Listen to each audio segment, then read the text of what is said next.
नमस्कार. देवगिरी नागरी सहकारी बँक लिमिटेड औरंगाबाद तर्फे सुरू करण्यात आलेल्या देवगिरी फिटनेस क्लबमध्ये मी सौ अर्चना संदीप गोसावी आजच्या या शुभ सकाळी आपणा सर्वांचे मनपूर्वक स्वागत करते. बँकेचे माननीय अध्यक्ष श्री किशोरजी शितोळे सर, सर्व कर्मचारी वृंद व उपस्थित सर्वांच्या साथीने चला तर मग सुरू करूया आजच्या या कार्यक्रमाची. सर्वांचे आरोग्य उत्तम राहावे, शारीरिक आणि मानसिक शांती व विकासासाठी देवगिरी बँक फिटनेस क्लबची स्थापना झाली आहे. तरी आपण आरोग्य संपदा हे सत्र घेत असतो. आज काही अपरिहार्य कामामुळे श्री किशोरजी शितोळे सर उपस्थित होऊ शकले नाही. आजच्या या प्रशिक्षणाचे प्रशिक्षक त्याचे हे चौथे सत्र आहे. सत्रामध्ये ईशानी मॅडमनी आपणा सर्वांना आरोग्याचा मंत्र दिला आहे. यासारख्या समस्या सर्वांनाच भेडसावत असतात. त्यासाठी त्यांनी अतिशय कोठेही कधीही करता येणार सांगितले आहेत. मी ईशानी मॅडमचा थोडा परिचय देऊ इच्छिते. ईशानी मॅडमने nutrition as major subject home science सुप्रसिद्ध योगा ट्रेनर आहेत. त्या ऑनलाईन योगाचे क्लास देतात. यंग अँड नंग पर्सनॅलिटी आहेत. ते ईशानी मॅडमचे मनपूर्वक स्वागत करून त्यांना अशी विनंती करते की त्यांनी कार्यक्रमाला सुरुवात करावी. नमस्कार, गुड मॉर्निंग सगळ्यांना. आणि परत एकदा देवगिरी बँकेचे आणि फिटनेस क्लबचे खूप खूप आभार. मला ही संधी तुम्ही दिली आणि आरोग्यम धनसंपदा ह्या उत्कृष्ट सत्रामध्ये मला थोडंसं माझं नॉलेज शेअर करता येईल अशी संधी त्यांनी मला दिली.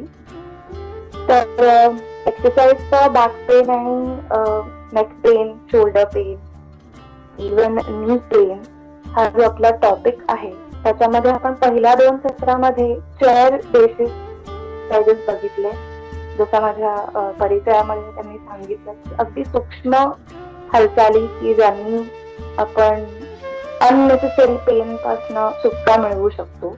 मागच्या सत्रामध्ये मी काही स्टँडिंग एक्सरसाइजेस सांगितले. तर आजच्या शेवटच्या सत्रामध्ये मी सिटिंग एक्सरसाइजेस सांगणार आहे. योगासनाज आहेत अगदी साधे प्रकार आणि त्यालाही काही प्रकारे मॉडिफाय करून अगदी बॉडी स्टिफनेसमुळे किंवा कुठल्याही कारणास्तव आपल्याला ते कम्प्लीट करता येत नसतील तर काही मॉडिफिकेशन्स ऍड करून, काही प्रॉप्स यूज करून आपण ते कम्प्लिटली करू शकतो. मागच्या वेळेस आपण वॉलचा उपयोग करून किंवा खुर्चीचा उपयोग करून जसे एक्सरसाइजेस केले तसे काही प्रॉप्स यूज करून किंवा आसनांमध्ये काही मॉडिफिकेशन करून आपण आजचे एक्सरसाइजेस बघणार आहोत. तर सगळ्यांनी मॅटवर बसायचं आहे सुखासनामध्ये. तर सुखासन म्हणजे काय, तर त्याच्यामध्ये आपण अगदी सुखी कम्फर्टेबल बसू शकतो असे की जिथे आपल्याला कुठलाही त्रास होणार नाही, पायाला मुंग्या येणार नाही, पाय दुखणार नाही असं. तर इतर मांडी घालून म्हणजे लेग क्रॉस करून किंवा मांडीचे सुद्धा प्रकार आहे की जो डावा पाय आहे तो आतल्या बाजूने, उजवा पाय बाहेरच्या बाजूने अशी साधीही मांडी घालता येईल. त्याच्यामुळे एकमेकांवर पाय असल्यामुळे ज्या मुंग्या येतात काही जणांच्या पायाला ते टाळता येईल. किंवा डावा पाय सरळ ठेवून त्याच्या वर उजवा पाय ठेवून असंही बसता येईल. असंही एक सुखासनाची स्थिती आहे. किंवा नॉर्मल मांडी घालून बसणं ही सुद्धा एक सुखासनाची स्थिती आहे.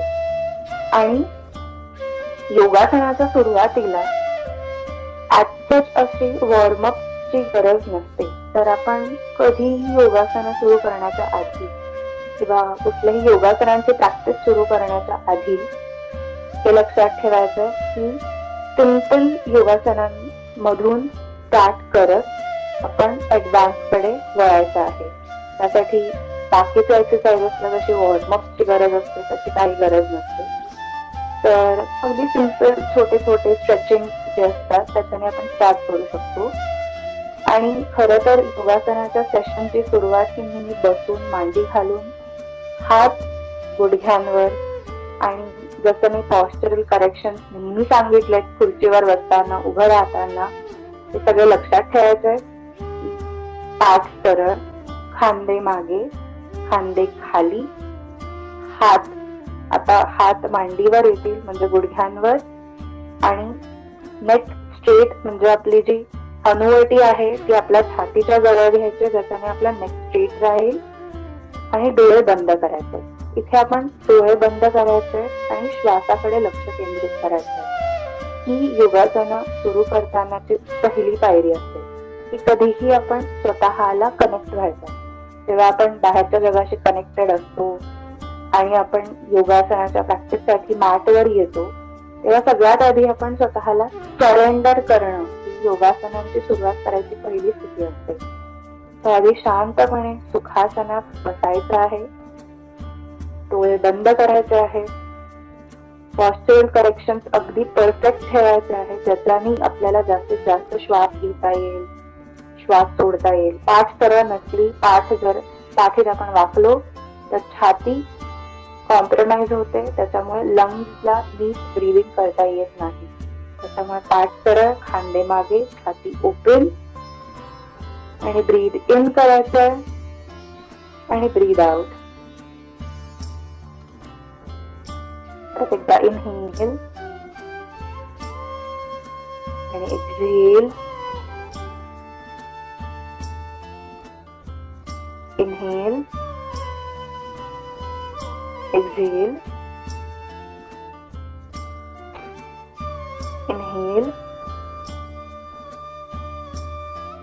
श्वास सोडायचा हळूहळू हळूहळू. परत एकदा श्वास घ्यायचा, श्वास सोडायचा, हळूहळू डोळे ओपन करायचे.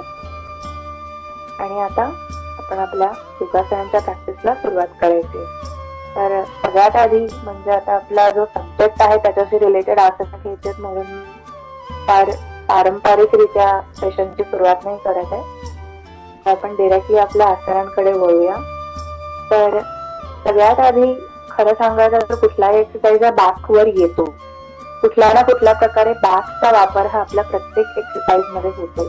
म्हणजे नॉट जस्ट योगासनच, पण बाकी अनेक जे व्यायाम प्रकार आहेत त्याच्यामध्ये सुद्धा आपण आधीचे सेशन जे बघितले असतील आरोग्यम धनसंपदा, त्याच्यामध्ये सुद्धा बघितलं तर प्रत्येक एक्सरसाइज मध्ये बॅकचा वापर होतो कुठल्या ना कुठल्या प्रकारे. ती स्ट्रेंथन करण्यासाठी, तिला फ्लेक्झिबल बनवण्यासाठी, तिचा उपयोग करून ती आसनांमध्ये जाऊन आसनं कम्प्लीट करण्यासाठी, किंवा तिला स्पेस देण्यासाठी, तिचं पेन रिलीज करण्यासाठी, कुठल्याही रिझन साठी बॅक स्पायनल कॉर्ड हा यूज होतो. इव्हन वॉकिंग ह्या एक्सरसाइज मध्ये सुद्धा बॅक रिलीज होते, बॅक चांगली होते. Brisk walk, walking, running in any exercise. तसंच योगासनामध्ये कुठलेही आसनं जे आहेत ते बॅकशी रिलेटेड आहेत, पण स्पेशली फॉर बॅक पेन आणि बॅक ओपन करण्यासाठी जे एक्सरसाइज असतात तेच आज आपण बघणार आहोत. तर सगळ्यात पहिला एक्सरसाइज, आणि जो आपण कधीही योगासनं स्टार्ट करताना सुद्धा करू शकतो, त्याकडे वळूया. बद्ध कोणासन म्हणजे बटरफ्लाय पोज म्हणतात त्याला. तर बटरफ्लाय पोज करण्यासाठी आधी आपल्याला आपले गुडघे हे ओपन करावे लागतील. आपले जे फीट आहेत, आपले जे पावलं आहेत ते एकमेकांना जॉईन करायची. करंगळीच्या खालची जी एज आहे पूर्ण, त्या दोन्ही पायांच्या एजेस जॉईन करायच्या आहेत. आणि हील्स जे आहेत, आपल्या ज्या टाचा आहेत त्या आपल्या इनर थाईज कडे पुल करायचं आहे.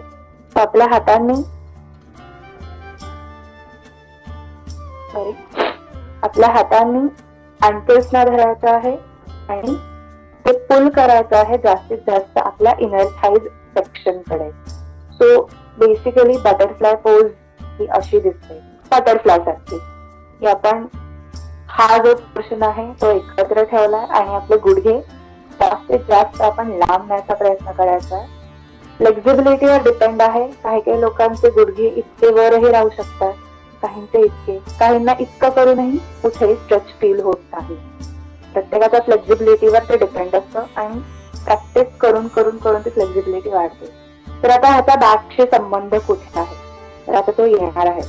तर आपल्या ज्या टाचा आहे ते जास्तीत जास्त इनर थाईज कडे वळवायचं आहे, पुल करायचं आहे. फिंगर्स इंटरलॉक करायचे आहेत आणि त्याच्यानी पाय पकडायचे आहेत आणि परत एकदा पॉस्चरल करेक्शन. सो ताठ बसायचं आहे, परत एकदा खांदे रोल बॅक, ताठ बसायचंय, हनुवटी चेस्ट कडे समोर बघायचंय आणि जास्तीत जास्त गुडघे खाली टेकवायचे आहेत. जर अगदी हवेत कोणाचे राहत असेल आणि तिथे कोणाला त्रास होत असेल तर प्रॉपचा यूज असा आहे की एखादी उशी, ब्लँकेट किंवा सतरंजी अशी घ्यायची आहे, फोल्ड करायची आहे, गुडघ्यांच्या खाली ठेवायची आहे दोन्ही, त्याच्यावर गुडघे टेकवायचे आणि एकदम आरामात बद्धकोनासन मध्ये बसायचं आहे. जर अगदीच कोणाला त्रास होत असेल तर, ज्यांच्या हवेत राहत असेल गुडघे, त्यांना जर त्रास होत असेल तर त्यांनी हे प्रॉप्स यूज केले तर चालते. आता प्रॉप्स काढते, गुडघे जमिनीकडे, जमिनीच्या दिशेने प्रेस करायचे आहे, ताठ बसायचं. ह्या स्थितीत थोडा वेळ थांबायचं सो दॅट इनर थाईजला क्रिएट होईल. 5 काउंट थांबायचं, 1 2 3 4 5. कोर इथे टाईट ठेवायचा, आपले हात जे आहेत ते जमिनीवर ठेवायचे आणि आता हा जो मॉडिफिकेशन आहे एक्सरसाइज मधला तो जेव्हा आपल्याला कळेल तेव्हा, तो जेव्हा आपण करू तेव्हा आपल्याला कळेल की बॅक इथे कुठे रिलीज होते. तो हात जमिनीवर ठेवायचा आहे आणि आता बोटांनी हळू हळू हळू हळू समोरच्या दिशेने चालायचं आहे. बोटांनी चालायचं आहे आणि हळूहळू खाली बघायचं आणि तिथेच थांबायचं. तर आता आपण काय केलं की हाताने जेव्हा आपण चाललो तेव्हा आपण आपले हात सरळ ठेवले आणि त्याच्यामुळे पाठीला सुद्धा एक स्ट्रेच येतो. जितकं जास्तीत जास्त समोर जाता येईल, आपल्या इनर थाईजवर प्रेशर घेता येईल आणि आपली पाठ ज्या लेवल पर्यंत सरळ राहते. तर पाठ सरळ राहणं म्हणजे काय, तर साईडला दाखवते की जर कोणाची पाठ अशी होत असेल, हात सरळ पाठ अशी होत असेल, बंद होत असतील तर त्याच्याने पाठीला त्रास होऊ शकतो. सो पाठ नेहमी सरळ ठेवायची आहे. तो हात सरळ, वॉक करत करत करत करत जितकं समोर जातील तितकं समोर जातात, पण पाठ सरळ. पाठ सरळ ठेवायची आहे, खाली बघायचं, हात सरळ, इथे 5 काउंट थांबायचं, 1 2 3 4 आणि 5. हळू हळू हळू वॉक बॅक करत मागे यायचं, हातांनी गुडघ्यांना सपोर्ट देऊन जॉईन करायचं. बद्धकोनासनचे फायदे असे की इनर थाईजला खूप छान स्ट्रेच येतो आणि त्या स्ट्रेचमुळे खर तर हिप पोर्शन जे आहे, आपला जो कोर बेल्ट आहे तिथे जे काही क्रंच झालं असेल ते रिलीज होतं. तर ऍक्च्युली लोअर बॅक साठी खूप चांगला एक्सरसाइज आहे. बिकॉज आपल्याला जेव्हा नी पेन असते तेव्हा ऍक्च्युली आपल्या थाईजच्या सेक्शन मध्ये कुठेतरी क्रंच क्रिएट झाला असतो. आपल्याला लोअर बॅक पेन किंवा कोरच्या इथे कुठे पेन होत असेल तेव्हा आपल्या इनर थाईज किंवा नी जॉईंटला कुठेतरी क्रंच क्रिएट झाला असतो. तर बद्धकोनासनमुळे काय होतं की आपण इनर थाईज स्ट्रेच करतो, प्लस ह्या मॉडिफिकेशनमुळे ज्याच्यात आपण वॉक इन फ्रंट करतो हातांनी, त्याच्याने बॅक स्ट्रेच होते, हात स्ट्रेच होतात, खांद्यासाठी, शोल्डरसाठी आणि बॅक स्ट्रेच करण्यासाठी हा खूप चांगला एक्सरसाइज आहे. तर हा आपण जेव्हा आपण एक्सरसाइज करत असतो तेव्हा आपण रनिंग करून आलो किंवा कुठली एक्सरसाइज कम्प्लीट झाल्यानंतर एक स्ट्रेचिंग एक्सरसाइज म्हणून करू शकतो. त्याच्याने बॅकला खूप चांगलं ओपनिंग अप मिळतं. Next exercise is very simple for us Indians as a Indian. तर मालासना असं एक्सरसाइजचं नाव आहे. तर त्यासाठी फ्रॉक पॉस्चर मध्ये जायचं, ह्याला फ्रॉक पॉस्चरच म्हणतात. तर बेडकासारखं बसायचं आहे, हात मध्यभागी, दोन्ही पाय साईडला तर हे फ्रॉग पॉस्चर आहे. तर या फ्रॉग पॉस्चर मध्ये आपले जे टोज आहेत ते बाहेरच्या दिशेने म्हणजे डायगोनली असतील, दोन्ही हात मध्ये. तर हे झालं फ्रॉग पॉस्चर. तर आता मार्गासनाकडे वळताना या पॉस्चर मधनं कसं जायचं, तर आधी तर हात मध्यभागी प्रणामासनमध्ये जॉईन करायचे आहे. तर आता इथे आपली बॅक जी आहे ती फ्रंटला आलेली आहे. तर मी साईडने एकदा अँगल दाखवते. सगळ्यांनी ह्या आसनामध्ये जाऊन म्हणजे बसायचं फ्रॉग पॉस्चर मध्ये. आणि ही जी बॅक पुढे आलेली असेल ही बॅक मागे करायची आहे. हात जे मध्ये असतील ते वर आणायचे प्रणामासन मध्ये, म्हणजे बॅक बघायचे पूर्ण स्ट्रेट आहे. हिप्स पासनं पूर्ण स्ट्रेट. नीज आणि टोज आउटवर्ड आहे. परत एकदा समोरून दाखवते. पॉस्चरल करेक्शन कम्प्लिटली ऑब्झर्व करायचे आहे. बॅक स्ट्रेट, दोन्ही पायांच्या मध्ये झुकायचं नाहीये, मागे जायचंय. तर ह्या पॉस्चर मध्ये मालासना कम्प्लीट करण्यासाठी हे जे आपले कोपरे आहेत, एल्बोज आहेत, ते आपल्या पायांवर ठेवायचे आहेत. आणि त्यांनी आपल्या दोन्ही पायांना पुश करायचं आहे, पुश बॅक करायचं आहे. सो पुश बॅक करताना आपले जे दोन्ही पाम्स आहेत ते एकमेकांवर प्रेस होतील आणि आपले जे एल्बोज आहेत ते पायावर प्रेस होतील. सो काही जणांचे हात एवढे खाली जाणार नाही प्रेस करायला, तर ते नीज वर सुद्धा एल्बोज ठेवू शकतात. आणि जर हात वेगळे होत असतील तर हात इंटरलॉक करू शकतात आणि हे प्रेस करू शकतात. जर हे जमलं तर आपली जी बॅक आहे ती सुद्धा स्ट्रेट ठेवायला ट्राय करायचं आहे. मे बी पहिले काही वेळेस बॅक स्ट्रेट राहणार नाही, मध्ये झुकल्या जाईल cause of flexibility matter. But जेव्हा आपण 3-4 वेळेस प्रॅक्टिस करू तेव्हा आपल्या बॅकला बरोबर कळेल की राहायचं आहे. एल्बोज प्रेस करायचं आहे, दोन्ही पाम एकमेकांवर प्रेस करायचे आणि सरळ समोर बघायचं. तर ह्या आसनामध्ये प्रेशर हे आपल्या बॅकवर आणि या मागच्या मसल्सवर येतात, दोन्ही पायाच्या मागच्या मसल्सवर. सो त्याच्याने लोअर बॅक पेन रिलीज होते आणि बॅक पेन एंटायरली रिलीज होते. आसनामध्ये थांबायचं. 1 2 3 4 5, अजून 5 काउंट, 6 7 8 9 आणि 10.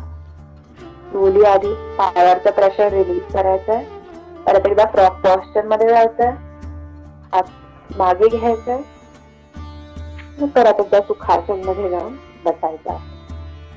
तर मालासनाचा उपयोग असा आहे की मालासनामध्ये आपण जेव्हा त्या स्थितीत जातो आणि ते आपल्यासाठी जास्त युजफुल का आहे, तर आपण खरं तर असं बसणं विसरून गेलो आहोत. आपण म्हणजे आपल्याला आठवत असेल तर गावांमध्ये लोक हे नेहमी वडाच्या झाडाच्या खाली वगैरे असे बसलेले असतात आणि तासनतास असे बसून असतात.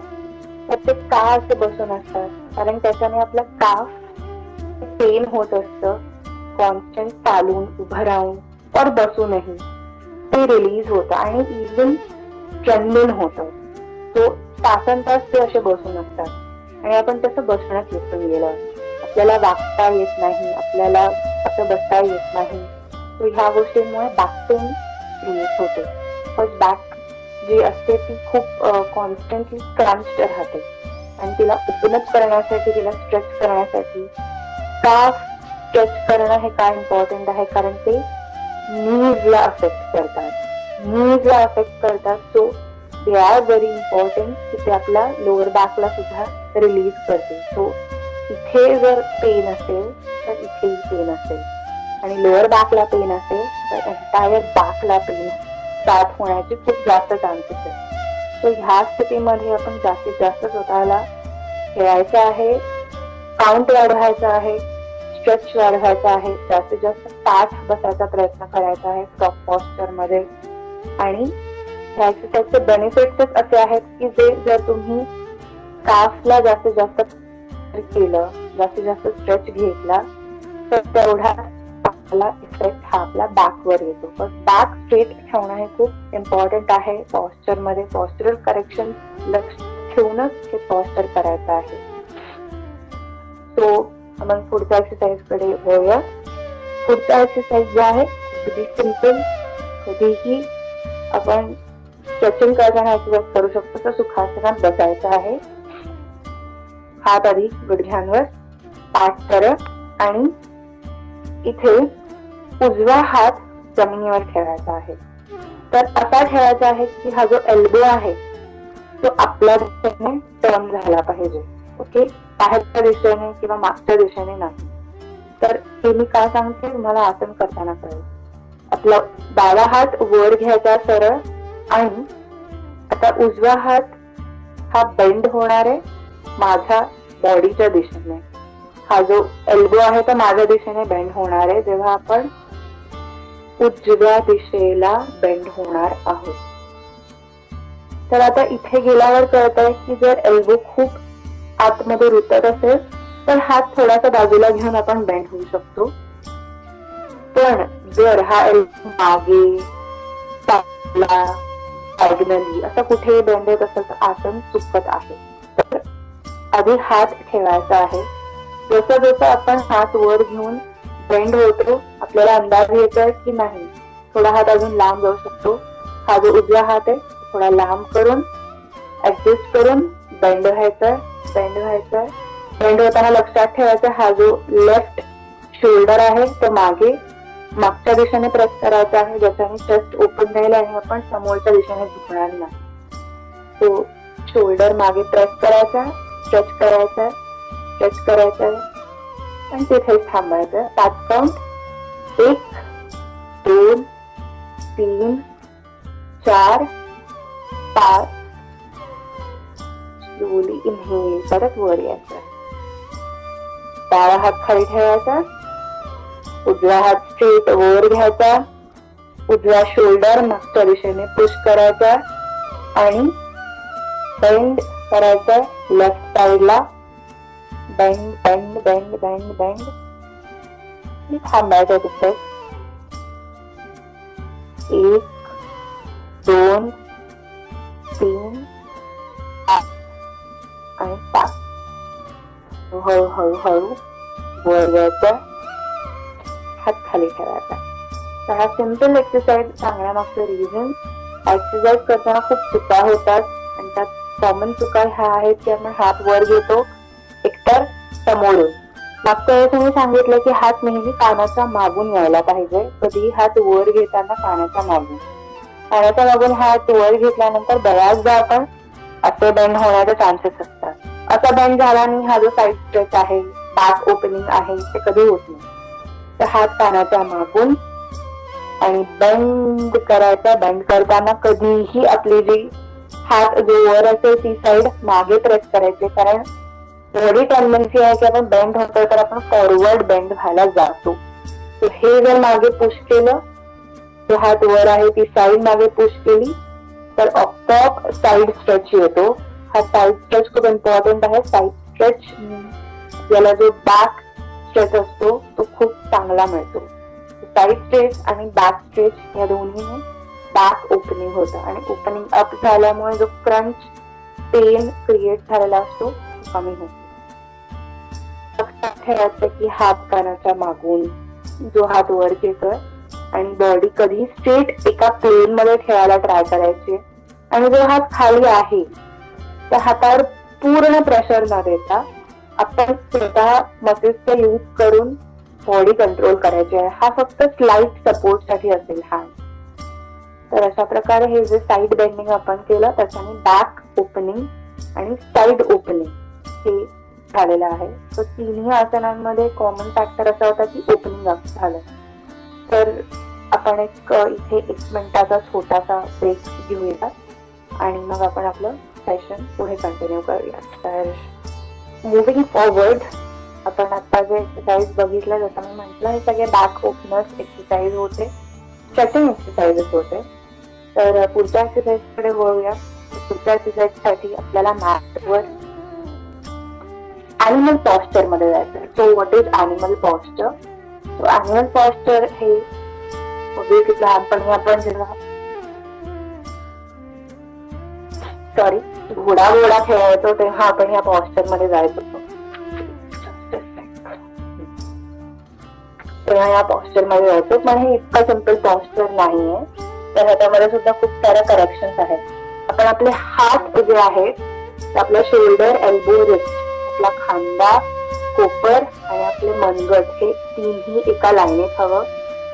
पाम्स जे आहेत ते कम्प्लिटली ओपन दाट असे ठेवायचे आहेत. आणि ऑफकोर्स आपले नी आणि हिप्स एका लाईनीत. सो इथे एक एक्सरसाइज जो मी घेणार आहे त्या एक्सरसाइज मध्ये आपला अपोजिट हँड आणि अपोजिट लेग यूज होणार आहे. तो आपण आपला उजवा हात सरळ करायचा आहे आणि डावा पाय सरळ करायचा आहे. तो हात सरळ जर होत नसेल तर आपण आपला पाय फोल्डही ठेवू शकतो. तो जसा खाली आहे तसाच वर असा ठेवायचा आहे आणि आपला एक हात सरळ करायचा आणि तो परत एकदा क्रंच करायचा आहे. खाली न ठेवता क्रंच, ओपन, इनहेल, एक्झेल. तर हा एक्सरसाइज करताना बऱ्याच लोकांना असं होऊ शकतं की गुडघ्यावर येत आहे किंवा खूप एका हातावर प्रेशर येत आहे. Simple form of this exercise can be alternate hand आणि लेग करायचं. तर जेव्हा आपण आपला उजवा हात सरळ करतो, डावा पाय सरळ करतो, तो खाली ठेवायचा आणि डावा हात आणि मग उजवा पाय आणि तो खाली करायचा. तर हा एक्सरसाइज सांगण्यामागचं रिझन असं आहे की नॉर्मल मॅटवर बसून जायचं सगळ्यांनी. तर हा एक्सरसाइज सांगण्यामागचं रिझन हे आहे की बॅक स्ट्रेंथनिंग हे सिम्पल एक्सरसाइज म्हणून सुद्धा होऊ शकतं. तो जो मी पहिला फॉर्मॅट सांगितला या एक्सरसाइजचा त्याच्यामध्ये आपल्या हातावर प्रेशर येतं, आपल्या एका पायावरही प्रेशर येतं आणि बॅक ही कॉन्स्टंट यूज होते. सो फर्स्ट फॉर्मॅट मध्ये जेव्हा आपण वर घेतो तेव्हा खाली न ठेवता आपल्याला अप डाऊन करायचं असतं. So back strengthening is very important. आणि जर अगदी ह्या लेवलचं जमत नसेल for some reason then just alternate hand आणि लेग वर घ्यायचा, खाली, वर घ्यायचा आणि खाली कंटिन्यू करायचा 10 काउंट. अगदी सिम्पल एक्सरसाइज आहे आणि अगदी पॉस्चरल करेक्शन लक्षात ठेवून केलं तर उत्तम. पहिला 2-3 वेळेस पेन जाणवू शकतो किंवा कुठेतरी त्रास होऊ शकतो, म्हणजे आपल्या बॅकला कुठे पेन होऊ शकतो किंवा हातावर प्रेशर येऊ शकतं, विच इज ओके. एक्सरसाइज करून आपण जेव्हा आपण बॉडीला पुश करतो तेव्हा कुठेतरी पेन क्रिएट होते. सो जो सेकंड फॉर्मॅट सांगितला तो 10 काउंट. पहिला फॉर्मॅट सांगितला त्याच्यामध्ये 5 वेळा एका साईडला क्रंच करायचं, ओपन करायचं, क्रंच, ओपन, मग दुसऱ्या साईडला. तर हा एक्सरसाइज फक्त बॅक स्ट्रेंथनिंग साठी होता, जो की आपण ऍज अ स्ट्रेचिंग नाही ऍज अ एक्सरसाइज करायचा आहे. म्हणून मी आता घेत नाही कारण आधी आपलं स्ट्रेचिंग झालंय. तो जो पुढचा एक्सरसाइज आहे दॅट इज पर्वतासन. हा जो एक्सरसाइज आहे हा बॅक स्ट्रेंथनिंग, बॅक फ्लेक्झिबिलिटी आणि एंटायर बॉडी रिलॅक्सेशन साठी खूप इम्पॉर्टंट एक्सरसाइज आहे. पर्वतासनची स्थिती आपल्याला सगळ्यांना माहित आहे. पर्वतासन हे सूर्यनमस्कार मधलं एक पॉस्चर आहे.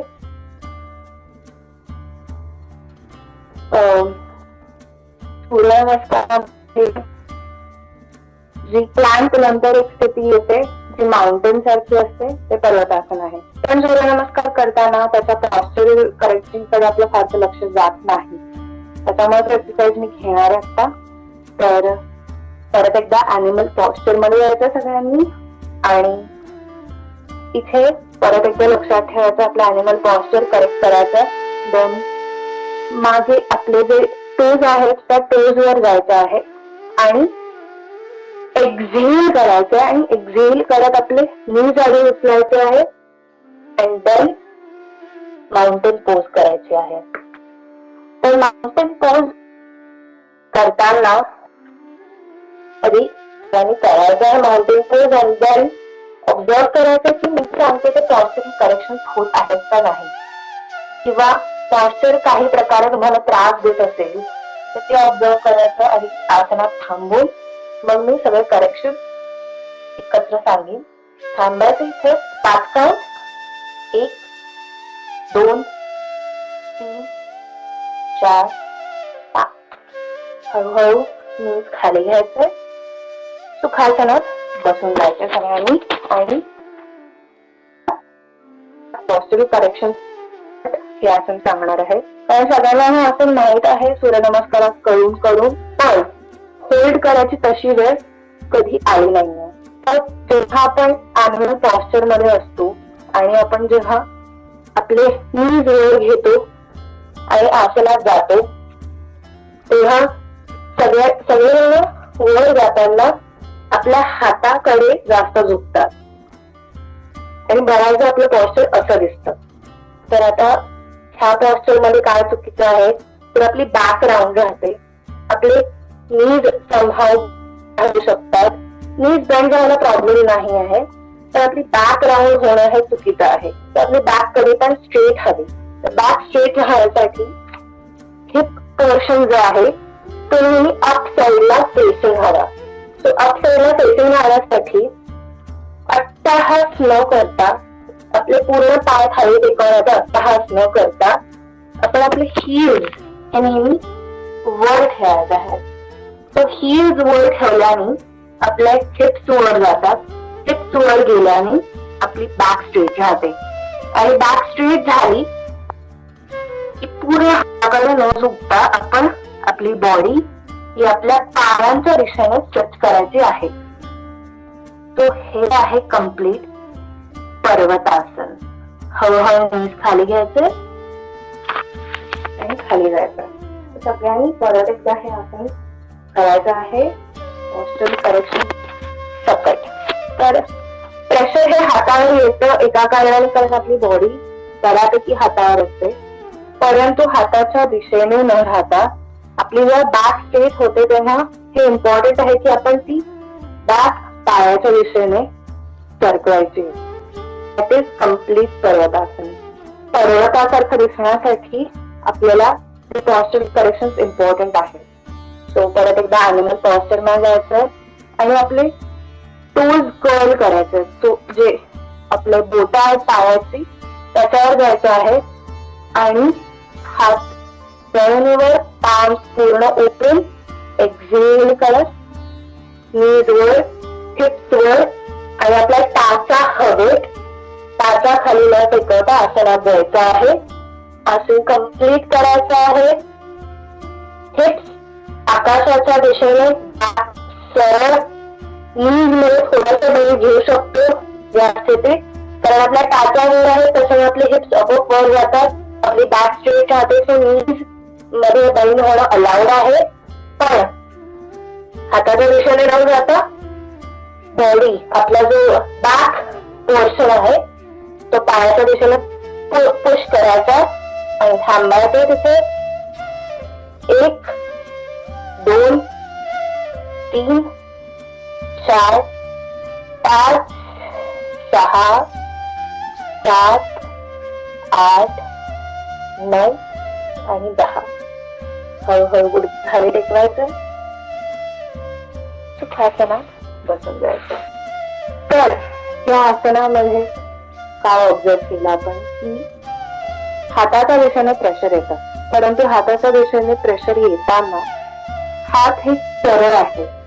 सो कुठेही प्रेशर एका पॉइंटवर प्रेस नाही होत आहे, तर ते स्लो होत आहे हातापासून, बॅक पासून पूर्ण हिप्स पर्यंत. So that is stretching also. आणि स्ट्रेंथनिंग का आहे ते आपल्याला स्ट्रॉंग का बनवतं, बिकॉज आपलं पूर्ण प्रेशर हे हातावर येतं. सो हात हे स्ट्रेंथनिंग होतात, ते स्ट्रेच पण होतात आणि हे बॅक साठी इम्पॉर्टंट पण आहे, कारण बॅक एंटायरली स्ट्रेच होते. इव्हन तिच्या ज्या मसल्स मध्ये कुठे रॉंग पॉस्चर मुळे काही क्रिएट झालं असेल तर ते करेक्ट होतं. कॉज त्या आसनामध्ये जेव्हा आपण जातो तेव्हा आपले हिप्स हे वर गेले पाहिजेत. सो हिप्स वर गेल्याने एक स्ट्रेच येतो आणि जो नॅचरल कर्व असतो स्पाइनचा तो फॉलो होतो. सो हे आसन जास्तीत जास्त वेळ होल्ड करता आलं, 1 मिनिटापर्यंत होल्ड करता आलं, वेल अँड गुड. त्याच्याने आपला बॅकचा जो नॅचरल कर्व आहे, जो आपला एस शेप आहे बॅक, तो फॉलो होतो आणि जी बॅक स्ट्रेच होते त्याच्याने ऑब्व्हियसली काही क्रंच, काही प्रेशर असेल ते रिलीज होतं आणि इव्हन हात सरळ असल्यामुळे ते स्ट्रॉंग होतात, ते स्ट्रेच होतात, कुठेही प्रेशर न येता. तो वेट बेअरिंग एक्सरसाइज आहे, पण कुठेही त्याने त्रास होणं हे थोडं म्हणजे त्रास होत नाही. सेफ्टी मेजर आपोआप घेतले जातात, कारण योगासनाचा हा प्रकारच असा आहे की त्याच्यामध्ये सेफ्टी मेजर आपोआप घेतले जातात. प्रत्येकाला करता येतील असेच आसनं असतात. त्याच्यामध्ये थोडे थोडे मॉडिफिकेशन करून, जसं मी सांगितलं आता की काहींना नीज बेंड करणं इम्पॉर्टंट असू शकतं, कारण हॅमस्ट्रिंग टाईट असू शकतात. फॉर सम रिझन नीज आपोआप बेंड होतात. तर नीज बेंड करणं is not a bad thing. टाचावर घेतल्यामुळे आपोआप हिप्स वर जातात. सो हिप्स वर गेले तर आपलं आसन अगदी करेक्ट होतं. तो टाचाखाली गेलाच पाहिजे हे काही कंपल्सरी नाही. आपण आपल्या टोजवर राहून टाचावर ठेवून आसन करू शकतो आणि आसनाचे खूप बेनिफिट्स आहेत. 1 मिनिटापर्यंत आसन होल्ड करता येणं हे खूप चांगली गोष्ट होऊ शकते. सो सगळ्यांनी हे आसन आपल्या एक्सरसाइज मध्ये इन्कॉर्पोरेट करा आणि त्याचे बेनिफिट्स खूप चांगले आहेत. बॅकवर, हँड्सवर, आपल्या स्ट्रेचिंग ऑफ हॅमस्ट्रिंग्स अँड काफ त्याच्यासाठी सुद्धा खूप इम्पॉर्टंट आहे. होल बॉडी एक्सरसाइज आहे हा. तर मुव्हिंग फॉरवर्ड, पुढचा एक्सरसाइज आपला पुढचा एक्सरसाइज इज वीरासन. सो वीरासन करण्यासाठी आपल्याला परत एकदा उशी आणि ब्लँकेटचा यूज होऊ शकतो.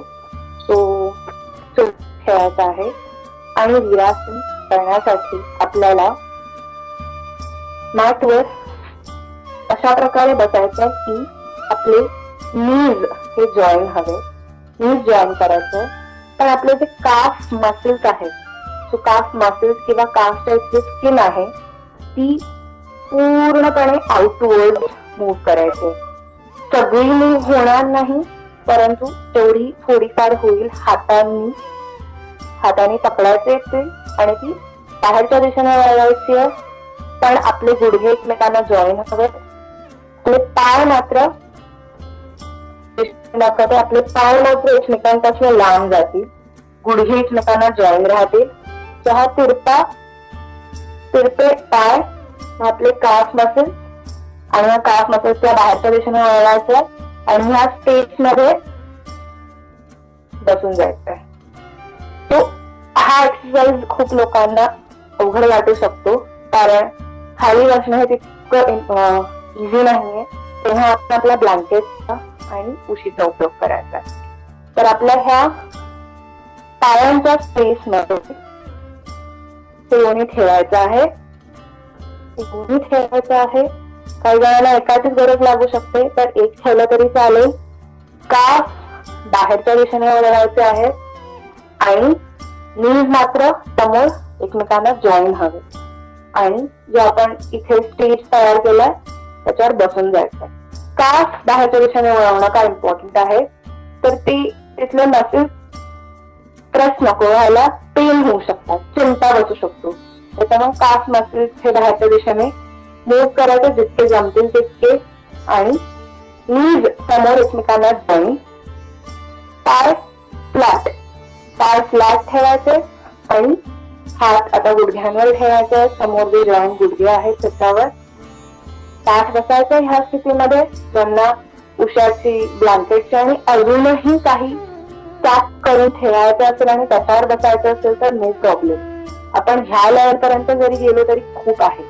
हळूहळू जमत गेलं की एक एक ड्रॉप रिलीज करत पूर्ण खाली जमिनीवर बसून जायचंय. तर आता ही जी स्थिती आहे, पूर्ण आपले बॅकपेक्स ज्या जमिनीवर टेकतील, आपले नीज समोर जॉईन राहतील, कापच्या इथे चिमटा नाही बसणार.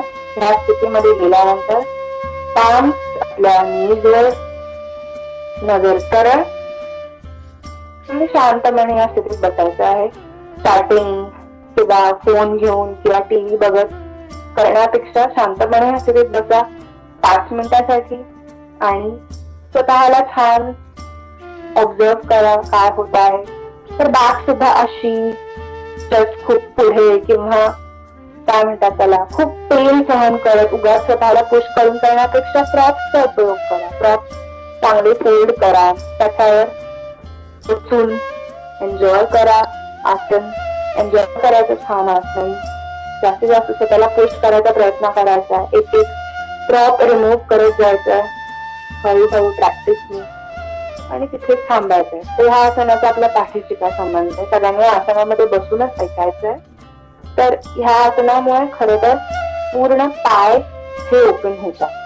तर पाय ओपन झाल्यामुळे आपली लोअर बॅक जी आहे ती सुद्धा ओपन राहते आणि या आसनामध्ये फार बाक काढून बसता येत नाही. हा याचा पहिला बेनिफिट आहे. वज्रासन वीरासन हे दोन्हीमध्येही आपण जास्त वेळ पाठ वाकून नाही बसू शकत. सो हा याचा बेनिफिट आहे की याच्यामुळे बॅक स्ट्रेंथन राहते. बॅक इम्पॉर्टंट कन्सिडर करून ह्या आसनाचा फॉर्मेशन केलं आहे की आपण जनरली वज्रासनात बसलो की पाठ बसतो का, कारण एक खाली छान त्याला बेस तयार होतो. या बेसमुळे आपली बॅक आपोआप स्ट्रेट राहते. त्याच्यामुळे आपली चेस्ट ओपन स्ट्रेट बॅक राहू शकते. ते आसन कधी इम्पॉर्टंट आहे, कधी आपण त्या आसनात बसू शकतो, कधी ते आसन केल्याने आपल्या बॅकला ट्रेनिंग मिळतं, सवय राहायचं. ते लक्षात ठेवायचं आहे. आणि आसन रोजच्या रोज अगदी 5 मिनिटं स्वतःला वेळ देण्यासाठी असं बसायचं आहे. त्याच्याने पायाची फ्लेक्झिबिलिटी चांगली राहते, लोअर बॅक पेन रिलीज होते आणि अजून बरेच बेनिफिट्स आहेत ह्याचे की. आणि आसनामधनं वर येताना आधी मी सांगते मग बेनिफिट्स सांगते. आसनामधनं वर येण्यासाठी हाताचा उपयोग करायचा, हात टेकवायचे, आधी पुश करायचं स्वतःला, काफ मसल्स रिलीज करायचे थोडेसे आणि देन परत सुखासनात जाऊन बस. मी सांगत होते की ह्या आसनाचे जे बेनिफिट्स आहेत तर ह्या बेनिफिट्स मध्ये जसं मी म्हटलं की पाय हे कॉन्स्टंट यूज मध्ये असतात. तर पायाचं प्रेशर हे नेहमी बॅकवर येतं. बॅक मसल्स पासून आपण नेहमी मूव्ह होतो. सो जेव्हा हे पायाचं प्रेशर रिलीज होतं तेव्हा बॅकला सुद्धा एक चांगला एक्सरसाइज मिळतो, ओपनिंग अप मिळतं, स्ट्रेचिंग मिळतं. हे लक्षात ठेवायचं. सो कधी पायाचं स्ट्रेचिंग हे इम्पॉर्टंट आहे. कधी वॉक आल्यानंतर हे सगळे पद्मकोणासन, मालासन, वीरासन, पर्वतासन या जे एक स्ट्रेंथनिंग एक्सरसाइज मी अॅन्युअल पॉस्चर मध्ये घेतला तो एक्सरसाइज, हे सगळे exercise running, walking, brisk walking किंवा झुंबा, एरोबिक्स वगैरे असे सगळे एक्सरसाइज केल्यानंतर येऊन इव्हन जिमिंग केल्यानंतर एक्सरसाइज केल्याने पायावर जे प्रेशर येतं उभं राहून चालून वगैरे तर ते रिलीज होतं आणि इव्हन बॅक स्ट्रेंथन होते. आणि हे सगळे एक्सरसाइज जे आहेत ते बॅकशी रिलेटेड आहेत. सो स्पेशली जेव्हा पायाला आपण स्ट्रेच करतो ते बॅकला रिलीज करतात. सो बॅकला रिलीज करणं इज सो मच इम्पॉर्टंट की जर बॅकला कुठे पेन होत असेल तर आपल्याला दिवस वाईट जातो, कारण back is very important. Back ही आपला एक मेजर सपोर्ट आहे.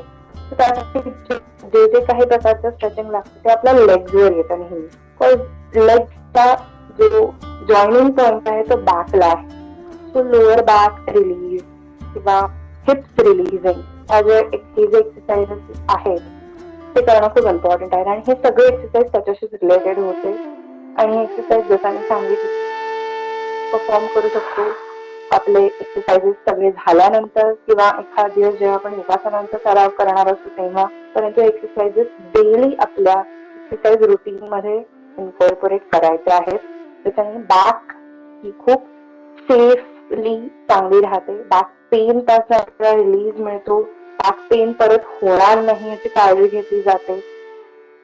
हे जास्त इम्पॉर्टंट आहे. कधीही बॅक पेन चालू होण्यापेक्षा आधीच त्याचे सेफ्टी मेजर किंवा प्रोटेक्शन आपण स्वतःला आधीपासूनच दिलं तर वेल अँड गुड. सो हे सगळ्यांनी लक्षात ठेवायचं आहे. एक्सरसाइजेस तर संपले आहे. प्राणायामाचा जो शेवटचा पार्ट आहे विभागीय श्वसनचा, जो मी मागचे 2 सेशन घेतला होता, त्याचा तिसरा पार्ट जो आहे, तर पहिल्या पार्ट मध्ये आपण बेली ब्रीदिंग केलं, सेकंड पार्ट मध्ये आपण चेस्ट ब्रीदिंग केलं. त्याचा जो थर्ड पार्ट आहे त्याच्यामध्ये दोन्ही हात वर घ्यायचे आहेत, फोल्ड करायचे आहेत डोक्यावर आणि नॉर्मल ब्रीदिंग करायचं आहे. तर नॉर्मल ब्रीदिंग म्हणजे काय, तर जे आपण इनहेल एक्झेल करतो ते डोळे बंद करून करायचं, सो दॅट आपलं ऑब्झर्वेशन आपल्या ब्रीदिंगवर राहील. सो दोन्ही हात वर फोल्ड करावे. आपले हात आपण डोक्यावर ठेवू शकतो सपोर्टसाठी, ज्यांचे हात दुखत असतील. ज्यांना सरळ ठेवता असेल त्यांनी सरळ ठेवायचे, डोळे बंद करायचे, पाठ सरळ, हाताला सपोर्ट द्यायचा आहे, गरज असेल तर आपल्या डोक्यावर ठेवून, आणि नॉर्मल ब्रीदिंग करायचं.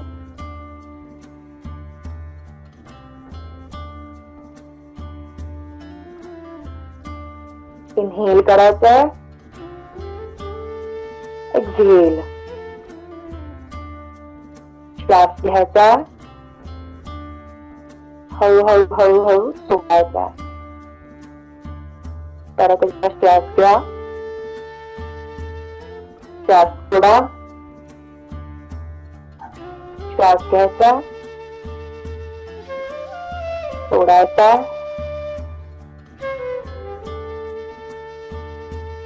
हात सरळ वर करायचे आहेत, हात खाली, डोळे हळूहळू उघडायचे आहेत. तर ह्या एक्सरसाइजने, ह्या प्राणायामाच्या एक्सरसाइजने काय होतं, this is actually not pranayama, this is breathing exercise. तर पहिल्या पार्ट मध्ये जेव्हा आपण हात पोटावर ठेवून ब्रीदिंग केलं तेव्हा आपण आपल्या पोटाला ट्रेन केलं. आपण हात छातीच्या इथे ठेवले, आपल्या रिब्सवर ठेवले, तेव्हा आपण आपल्या छातीला ट्रेन केलं. हात वर घेऊन जेव्हा आपण ब्रीदिंग करतो तेव्हा आपण आपल्या पूर्ण लंग्सला फील करतो की हाऊ वी शुड ब्रीथ. ह्या पोर्शन मध्ये ब्रीदिंग आपल्याला कधीच जाणवत नाही. आपण जेव्हा शॅलो ब्रीदिंग करतो तेव्हा फक्त एवढा पोर्शन यूज होतो. आपले रिब्स ऍक्च्युअली इथपर्यंत आहे. हे पूर्ण रिब्स यूज होण्यासाठी आपण जो सेकंड पार्ट आणि लास्ट पार्ट केला तो खूप इम्पॉर्टंट आहे. आणि बेली ब्रीदिंग, सो ऑब्व्हियसली पूर्ण ब्रीदिंग करताना पोटापासून श्वास चढत्या क्रमाने पूर्ण वरच्या रिब्स पर्यंत जाऊन नाकापर्यंत गेला पाहिजे, आणि सोडताना डिसेंडिंग ऑर्डरनी चेस्ट पासून, मिड चेस्ट पासून पोट आतमध्ये घेऊन श्वास सोडायचा आहे. ही असेंडिंग ऑर्डर, ही डिसेंडिंग ऑर्डर, दोन्ही लक्षात ठेवायचं. सो एव्हरी ब्रीदिंग एक्सरसाइज मध्ये, एव्हरी ब्रीदिंग प्रॅक्टिस मध्ये हे सगळे अवयव यूज झाले पाहिजेत, पूर्ण लाईन यूज झाली पाहिजे. आणि त्याचा अवेअरनेस क्रिएट करण्यासाठी हे तिन्ही ब्रीदिंग प्रॅक्टिसेस आहेत. सो पहिली ब्रीदिंग प्रॅक्टिस जेव्हा आपण पोटावर हात ठेवून केली तेव्हा पोटाला सवय लावली. छातीच्या फ्लोटिंग रिब्सवर हात ठेवून जेव्हा आपण लंग्स एक्सपांड करून रिलीज केले, असं ब्रीदिंग करून, तेव्हा आपल्याला चेस्टला सवय लावता आली. आणि जेव्हा आपण हात वर घेतो तेव्हा आपल्याला ब्रीदिंगचा अवेअरनेस क्रिएट होतो की आपल्याला ब्रीदिंग हे जाणवू शकतं. So it is very important. Breathing हे प्रॉपर असलं पाहिजे. सो आपल्या सेटिंग, इम्प्रॉपर सेटिंग पॉस्चर्समुळे आपण आपलं ब्रीदिंग विसरलो आहोत. सो जेव्हा आपण पाठ रोल करून छाती ओपन न करता असे बसतो तेव्हा आपलं ब्रीदिंग हे चालूच राहतं. सो आधी पॉस्चरल करेक्शन करायचे आहेत आणि एक श्वास घ्यायचा आणि आपण स्वतःला ऑब्झर्व करायचं की ब्रीदिंग कसं आपोआप करेक्ट मॅनर मध्ये होतं. जेव्हा आपण ताठ बसतो तेव्हा आपण आपोआप पोटाचा वापर करतो, छातीचा जास्तीत जास्त वापर करतो आणि असा छान खोल श्वास घेऊन सोडतो. तर हे लक्षात ठेवायचं की posture is very important. So हे लास्ट सेगमेंट असल्यामुळे मी शेवटी सगळ्यांना हेच सांगू इच्छिते की पहिल्या सेशन पासून मी हेच सतत हॅमर करते की posture is very important. Posture हे कधीही चांगलं होणार आहे जेव्हा आपली बॉडी स्ट्रॉंग असेल. तेव्हा आपण एक्सरसाइजेस करू जे आपण आधीही बघितले आहेत, आत्ताही माझ्या मागच्या आणि ह्या सेशन मध्ये बघितले आहेत काही एक्सरसाइजेस त्याच्याने बॉडी स्ट्रेंथन होऊ शकते. सो बॉडी स्ट्रेंथन झाल्यानंतर आपण त्या मसल्सचा चांगला उपयोग करणं, व्यवस्थित पॉस्चर मध्ये बसणं, व्यवस्थित वाकणं, उभं राहणं, चालणं हे जितकं इम्पॉर्टंट आहे तितकंच एक्सरसाइज इम्पॉर्टंट आहे. एक्सरसाइज इतकंच पॉस्चर इम्पॉर्टंट आहे. हे दोन्ही हँड इन हँड पॅरलल गेलं पाहिजे हे लक्षात ठेवायचं आहे. आणि आपलं काम एन्जॉय करायचं आहे पण हेल्थ लक्षात ठेवायचं आहे. हेल्थ ही कधी सेकंड नंबरला नसते. हेल्थ नेहमी फर्स्ट प्रायोरिटी असली पाहिजे. आपलं काम, आपल्या सगळ्या गोष्टी इम्पॉर्टंट आहेत तेवढं हेल्थला सुद्धा आपण लक्षात घ्यायचं आहे. म्हणजे बॉडीला आपण जितकं स्ट्रेच करू चुकीच्या प्लेसवर बरेच दिवस स्वतः आपल्याला साथ देते. तर तिच्या ह्या आपण किती अंत बघणार आहोत हे आपल्यावर आहे. सो बेटर की आपण तिला चुकीच्या ठिकाणी स्ट्रेस देण्यापेक्षा चांगल्या ठिकाणी स्ट्रेस द्यायचा. ताठ बसायला लावायचा. दुखत असेल तरी काही एक्सरसाइजेस हे रिपिटेशन्स वाढवून जातात सो दॅट आपली बॉडी स्ट्रॉंग होईल, आपल्या बॉडीला चांगला स्ट्रेच मिळेल, आपल्या बॉडीचा रिलीज होईल. सो अशा प्रकारे तिला स्ट्रेस देऊन तिची ताकद वाढवणं जास्त इम्पॉर्टंट आहे रॅदर दॅन तिला स्ट्रेच चुकीच्या वेनी करून तिचा नको तितका यूज करणं.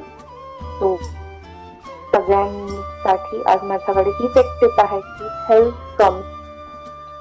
सो आपला जो त्याचा सब्जेक्ट आहे वर back pain, shoulder pain. Back is nothing but everything actually. So please आपल्या पाठीची काळजी घ्या, आपल्या मणक्याची काळजी घ्या आणि त्याच्यामुळे आपल्या पूर्ण बॉडीची काळजी घेतली जाते हे लक्षात ठेवा. पॉस्चरल करेक्शन हे नेहमी लक्षात असू द्यात. म्हणजे माझ्या कानात घुमू द्यात.